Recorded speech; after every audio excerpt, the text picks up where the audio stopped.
Coming up on Network Africa.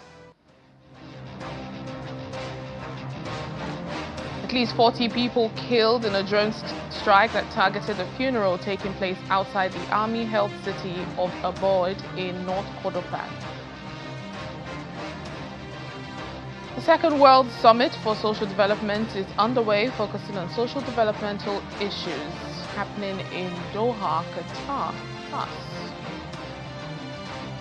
former South African President Jacob Zuma accuses colonial powers of maintaining indirect control during his meeting with Burkina Faso's leader, Ibrahim Traoré.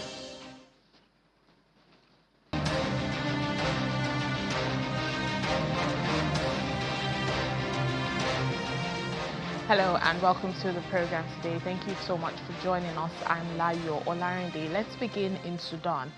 At least 40 people have been killed in a drone strike that targeted a funeral that was taking place outside the army-held city in North Kordofan state. Officials and activists have blamed the paramilitary Rapid Support Forces (RSF) for the attack on the Al-Lubwe village, even as mourners had gathered in a tent. In the meantime, the RSF is yet to comment on the accusations.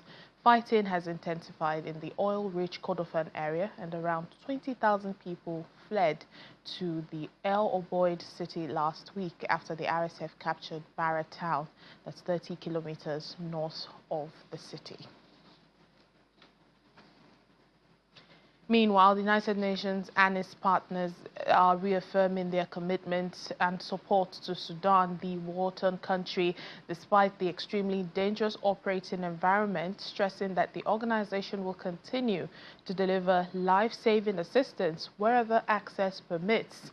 Speaking in New York, UN Deputy Spokesperson Farhan Haq said that in Tawila, which is hosting hundreds of thousands of people who fled attacks in and around El Fasher, UNICEF indicates that humanitarian partners recently reached more than 12,000 newly arrived people with safe water. Chlorination activities at 10 public water stations are now serving 45,000 people daily in that area. He's urging donors to urgently step up their support and funding for the humanitarian response, given the huge scale of needs and the severe funding shortfalls. Report that at least. Turning to Sudan, the Office for the Coordination of Humanitarian Affairs says that despite the extremely dangerous operating environment, we and our partners continue to deliver life-saving assistance wherever access permits. In Tawala, which is hosting hundreds of thousands of people who fled attacks in and around El Fasher, UNICEF reports that our humanitarian partners have recently reached more than 12,000 people who recently arrived there with safe water, while chlorination activities at 10 public water stations now serve 45,000 people daily. Given the huge scale of needs and severe funding shortfalls, we urge donors to step up their support for the humanitarian response urgently. This aid comes at a critical time. According to the Famine Review Committee, famine conditions are occurring in El Fasher in North Darfur and Kadugli in South Kordofan, towns largely cut off by conflict from commercial supplies and humanitarian assistance. The Food and Agriculture Organization, the World Food Programme, and UNICEF say that across all critically affected regions, the drivers of hunger are clear: conflict, displacement, and blocked humanitarian access. In Tawala, mobile health and nutrition clinics continue to provide services for new arrivals, including screening children under 5 for malnutrition and admitting severe cases to outpatient therapeutic programs. While we and our partners are scaling up therapeutic feeding and vitamin supplementation programs, while efforts continue to ensure safe deliveries and emergency care for pregnant women through mobile clinics. Meanwhile, OCHA warns that violence continues to intensify across North Darfur state. On Sunday, multiple air and drone strikes were reported across the areas of El Fasher, Tina, and Wana Mountain. Local sources continue to report civilian casualties, but these remain unverified due to limited access and the difficulty of communicating with people in the affected areas. In Tanzania, life is slowly returning to normal across the country as the police and authorities have lifted a nighttime curfew that was imposed since last Wednesday in the main city of Dar es Salaam following deadly post-election protests. Well, following the unrest, the internet was cut nationwide and most shops in the city closed amid acute shortages of basic essentials and soaring prices. Schools had to shut down and public transport also came to a halt. While some shops have reopened and traffic resumed, but queues persist at some petrol stations in Dar es Salaam. In the meantime, families say they continue to search for and bury their relatives that were killed in the clashes between the security forces and opposition supporters who denounced the election, calling it a sham.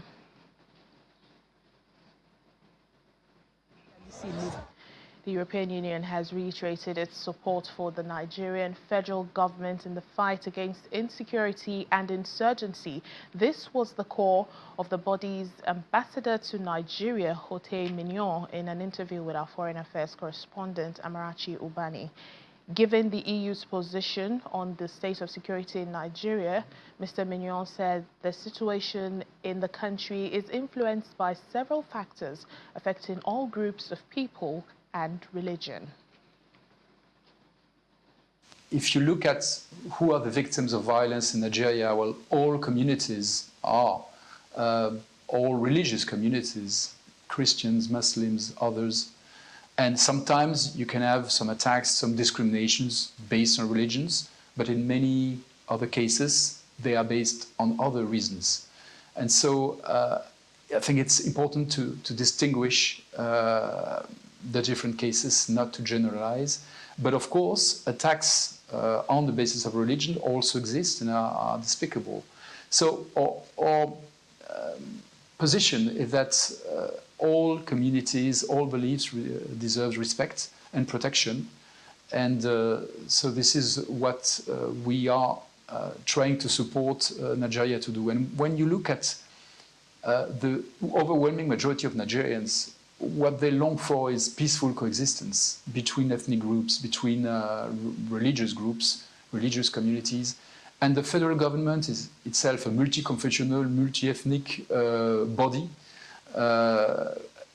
governed by the Constitution of Nigeria, which is not recognizing any religion as superior to others and giving guarantees to the freedom of belief and religion. The second World Summit for Social Development is underway in Doha, Qatar, focusing on social development issues and reaffirming commitment to the Copenhagen Declaration. World leaders are together in the city to redefine strategies for social progress, strengthen global partnerships, and promote inclusive policies that foster equitable opportunities for all. The goal is to build societies that are more resilient, inclusive, and sustainable. On the sidelines of the summit, several forums and events are holding to share innovative policies and projects that promote social inclusion, poverty eradication, and decent work. One of such is the Doha Solutions Forum, organized and led by the State of Qatar in collaboration with the Government of France and the UN Department of Economic and Social Affairs. Here, the UN Deputy Secretary General, Amina Mohammed, highlighted progress that has been made in development, but according to her, the challenges still persist.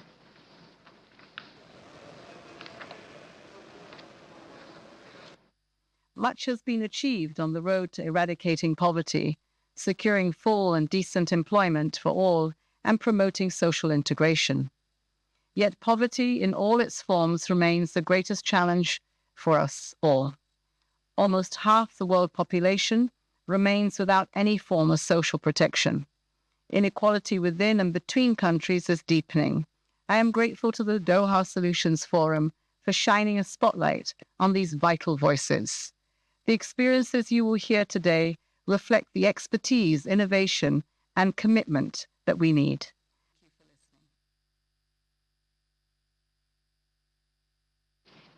Well, joining us now for more on this is Dr. Ero Ebafido, founder of Water Life Save Initiative, a UN Sustainable Development advocate who is currently attending the World Summit for Social Development in Doha. Thank you so much for your time on the program.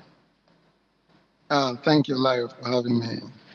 Well, we've seen different events hold on the sidelines of this summit. Earlier today, the I-Hill framework held on the sidelines of this World Summit for Social Development. Tell us more about this, particularly its significance to, achieving the UN Sustainable Development Goals. Yeah, thank you, Larry, for that. Well, first, I want to say a big thank you to the organizers for the Second World Summit on Social Development and to DESA for approving us for our sideline event. It actually helped us stress what we stood for and what we're standing for, which is the IHEO framework, which we officially unveiled in this program because we launched it a few weeks ago. And today we're able to unveil the IE framework, which is actually a program that would help communities move from the era of aid to sustainable development. The idea is rather than giving communities just aid and they go back to poverty, we have come up with programs that will help in sustaining those communities rather than just aid and just aid. So we came up with various programs on health, on water, education, living standards, and quite a lot of other initiatives are actually built into this framework. So it's a good initiative. Probably that was why the UN bought into it and gave us the opportunity for us to unveil it here in Doha, Qatar.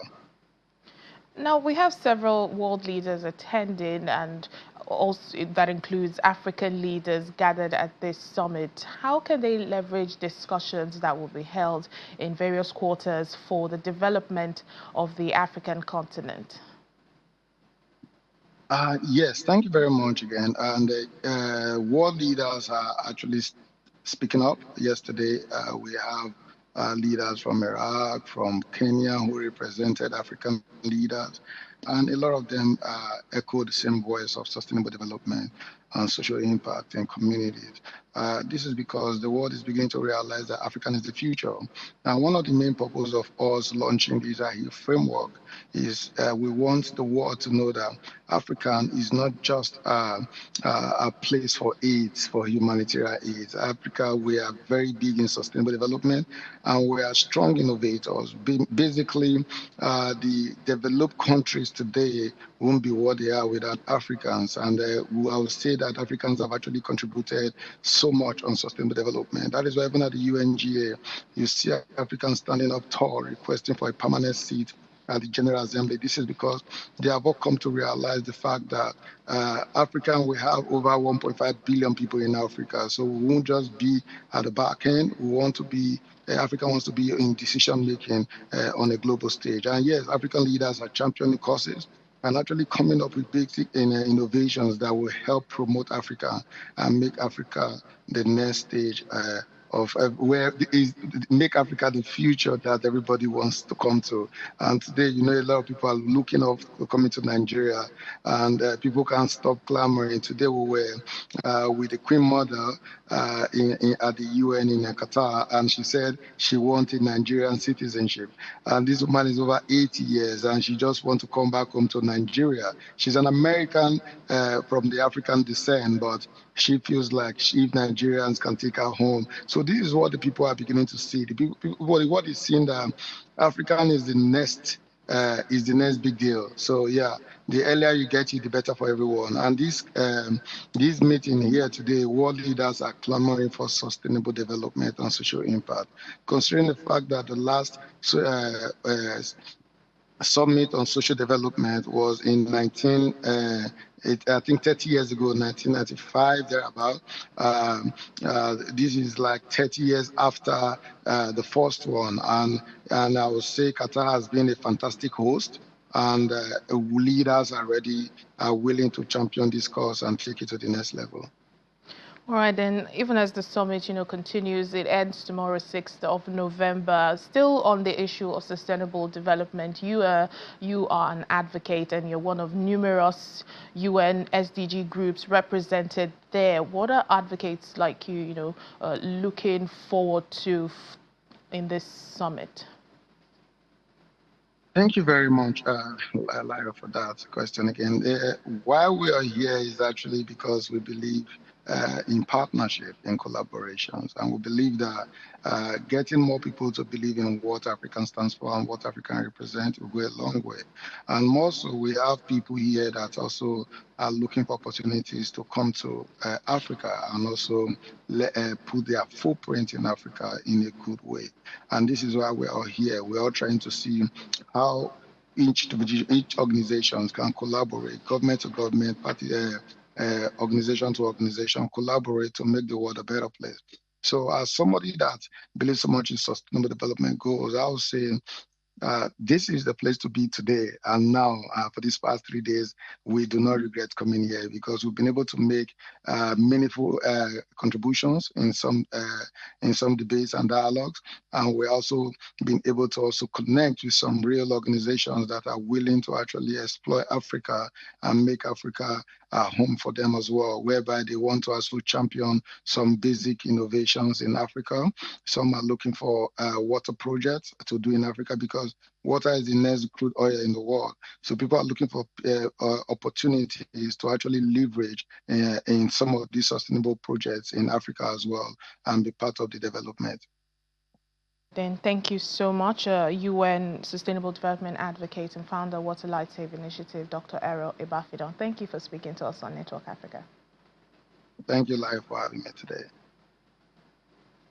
Well, let's take a break now on the program. Still ahead.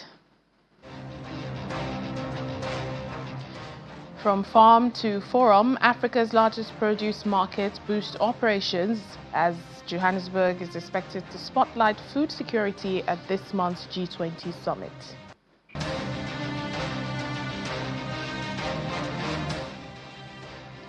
Welcome back to the program. Former South African President Jacob Zuma is accusing colonial powers of maintaining indirect control over Africa despite decades of independence. He made these accusations during his visit to Burkina Faso, where he met with President Ibrahim Traoré in Ouagadougou, calling on African nations to reclaim their full sovereignty. The former president also praised Traoré's leadership, saying the Burkinabe leader represents something in Africa that Africa will always remember, while rejecting the description of Burkina Faso's break from former colonial influence as a coup d'etat. Discussion was about this continent, Africa. As you know, Africa was colonized many centuries and oppressed, and every other thing was done by people who came here. Africans decided to say, let us now be free. And we went through that kind of situation and succeeded to have Africa, as they would say, being freed. Those who had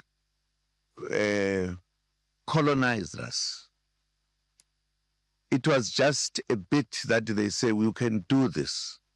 They continued, in a sense, indirectly, to take everything in Africa they found, to claim that this belongs to them.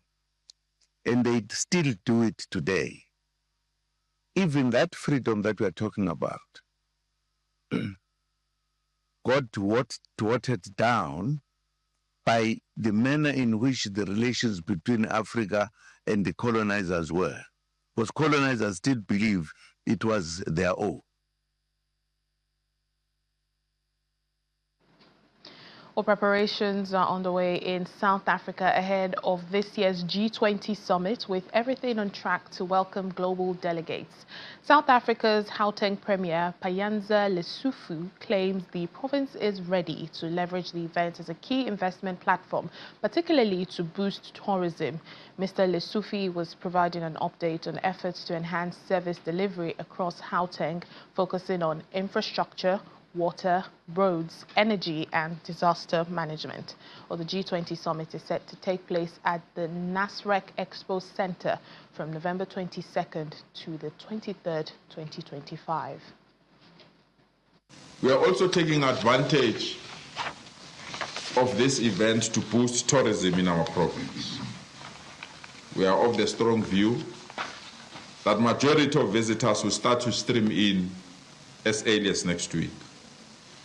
So we are therefore in advanced discussion with our major tourist areas, not only to prepare, but to send a strong message that will allow people to come back beyond the G20. The G20 Leader Summit will bring a large influx of visitors, including heads of states, delegates, media, personnel, thus creating a demand for hotels, transportation, local businesses, particularly in the hospitality and retail sectors. In our discussion with the hospitality industry, our major hotels are almost full, thus bringing the economy of Gauteng at a better level.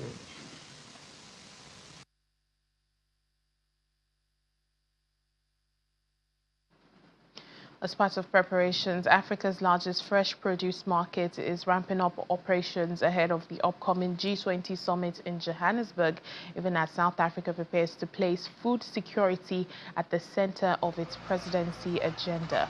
Workers at the Joburg market are getting ready, unloading crates of fresh produce from trucks and getting them ready for export. Marketing and PR manager at Grow Fresh Produce Agents, Anja Berger, says the Global Forum offers South Africa the opportunity to further strengthen global partnerships to help local farmers thrive. According to her, the summit can amplify South Africa's image as a forward-looking, dynamic nation. Global summit like this to come to South Africa, it shines a light on what is important for the people of South Africa. How can we serve them better? And what do we need to fix to serve them better? In our industry, it's definitely just infrastructure maintenance, hygiene of markets, so that we can ensure people having good food, but also clean food. Most of our farmers export to a lot of countries, especially the Americas, but then also now a lot more to Dubai and to India and to the Europes as well. So it's very exciting that there's already a lot of relations between South Africa and other countries when it comes to fresh produce, and we need to keep that avenues open because our produce in our country is of incredible quality. Our farmers are of incredible standards. There's too many obstacles for farmers and exporters to get our produce out of the country. We sit with a lot of excess produce, and that's also a lot of opportunities taken away from farmers. And with having better relationships with countries outside of South Africa, that's obviously a fantastic opportunity for our farmers to flourish. G20 countries have found themselves actually viewing food insecurity as an increasing priority over the last couple of years, mainly because the incidents of food insecurity are becoming more and more prevalent around the world, but more specifically, especially in Africa. It was always sort of thrown to the side as a third world issue, in many cases, an African issue, but more and more, it's becoming an issue that has, risen to that global level, and hence you have the G20 tangling, with issues like this. Of course, the fact that South Africa is chair of the G20 in 2025, at this moment does bring some of those issues, to the fore. And as we end the program today, here's our fun fact about the continent. Did you know Madagascar isn't just the world's 4th largest island? It also has the longest coastline in all of Africa. Located off the eastern coast of Mozambique, this island nation spans about 587,000 square kilometers and boasts a stunning 4,828 kilometers of shoreline. And that's the program today. Thank you for watching. I'm Layo Olarinde.